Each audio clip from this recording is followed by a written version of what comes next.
Welcome back to World Crisis Radio. Just talking about the double threat by Obama, cap and trade to strangle production and prop up the speculative market in carbon offsets, a new area of speculation, bonanzas for the parasitical Wall Street interests, and then the health care plan, which is in Obama's hands, in the hands of Orsag and Baucus, is going to be a program of gouging Medicare, Medicaid, and the other programs to make savings that will be used for bigger and better Wall Street bailouts. So that's what happens when you get a Wall Street puppet in the White House calling the shots. Now, again, the idea that private insurance can cover the medical situation, this is not going to be the case. AIG, completely bankrupt, $3 trillion of derivatives. You've paid $180 billion into the coffers of AIG, and that's just the beginning. It'll reach $500 billion unless somebody comes in to stop it, because the derivatives are a black hole. You just can't get rid of them. They can't be unwound. Try unwinding a black hole. Won't work. But that's not the only one. If we look at the catalog of other insurance companies, we will find that The Hartford, a very big one up there in Connecticut, the centerpiece of that entire Connecticut-based insurance racket, The Hartford took $3.5 billion in TARP funds, an unsung story. The TARP funds were offered to Prudential. The most recent word I have on that is Prudential has not accepted them. But they did float $1.25 billion of stock to water down their existing stock. Allstate was offered TARP. MetLife was offered TARP.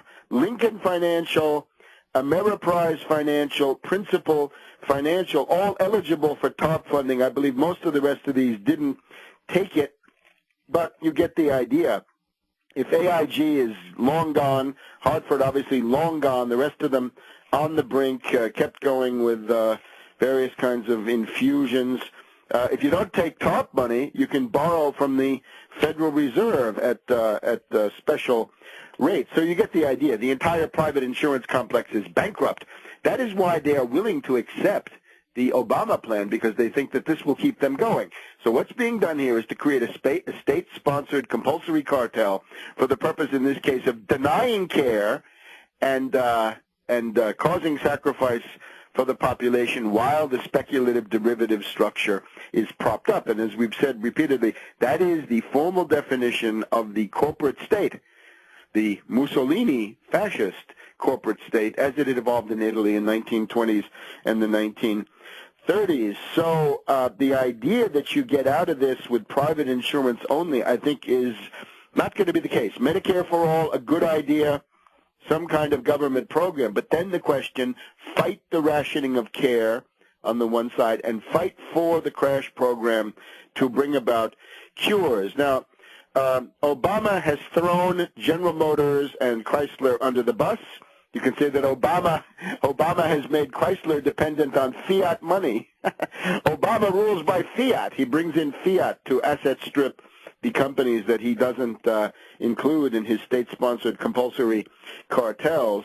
Obama to California, drop dead.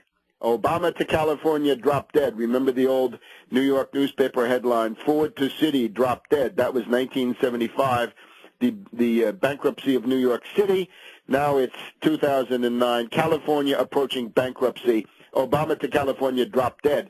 We've got $700 billion for Wall Street, but we don't have $25 to $30 billion for California. This is an absolute scandal. This is Obama. This is the essence of Obamism.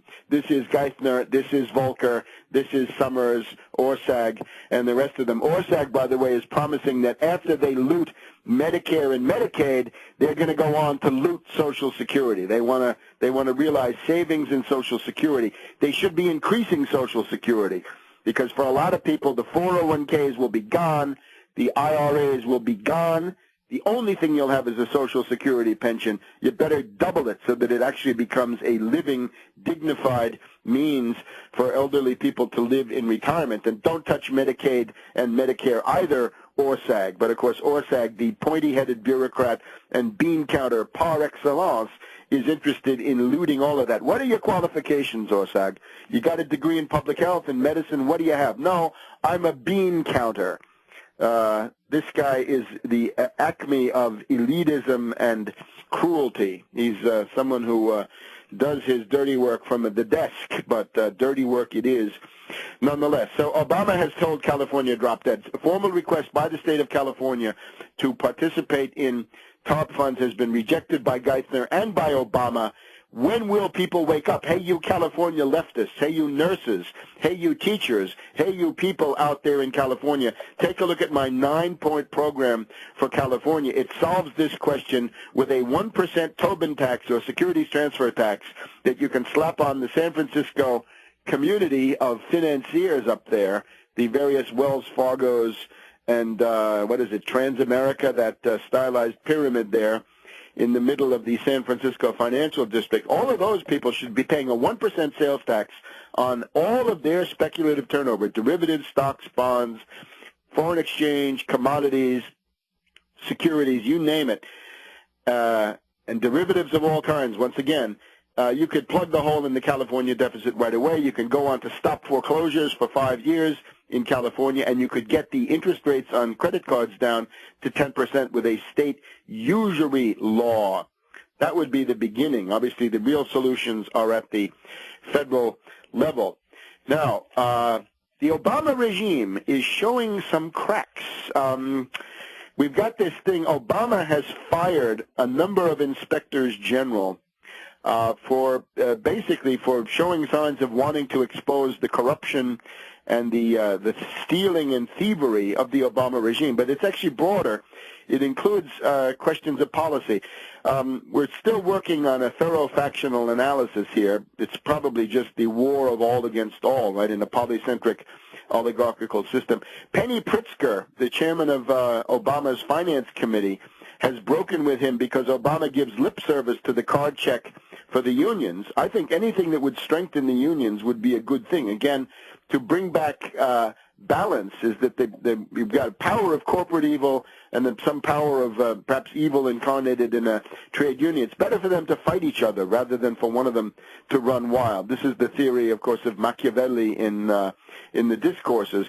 Pritzker, anyway, says she doesn't like Barkey's lip service to the card check. She's not happy with Barkey on that score. Michelle Obama has fired her chief of staff and brought in a loyalist from the Valerie Jarrett corrupt daily machine in Chicago.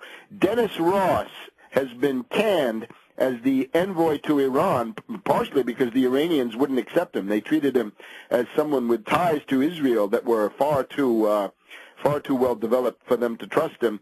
So Dennis Ross out as envoy, special regional envoy to Iran. He will, however, get a post inside the National Security Council. Some say he'll feel more powerful there. You saw Biden and Hillary attacking Obama on Iran. They wanted more bellicose statements, unfortunately, but there it is. You've got the U.S. Special Envoy to Sudan, a military guy, is attacking Susan Rice, in effect, for this constant blather about genocide in Sudan that Mrs. Rice, Ambassador Rice, is putting forward. This is the new Rice, not the old Rice. Susan Rice, UN ambassador, constantly attacking Sudan on the genocide argument. Her goal, of course, is to overthrow the government and cut off oil deliveries to China. That's the dirty secret of this. Eric Holder, the corrupt attorney general, has defended the Defense of Marriage Act. This has caused great estrangement of the gay community against Obama. You've also got the single-payer people who are very unhappy with Obama. Neil Gorofsky and Elizabeth Warren, the two top overseers, unhappy. So a lot of cracks in the regime. Back in a minute.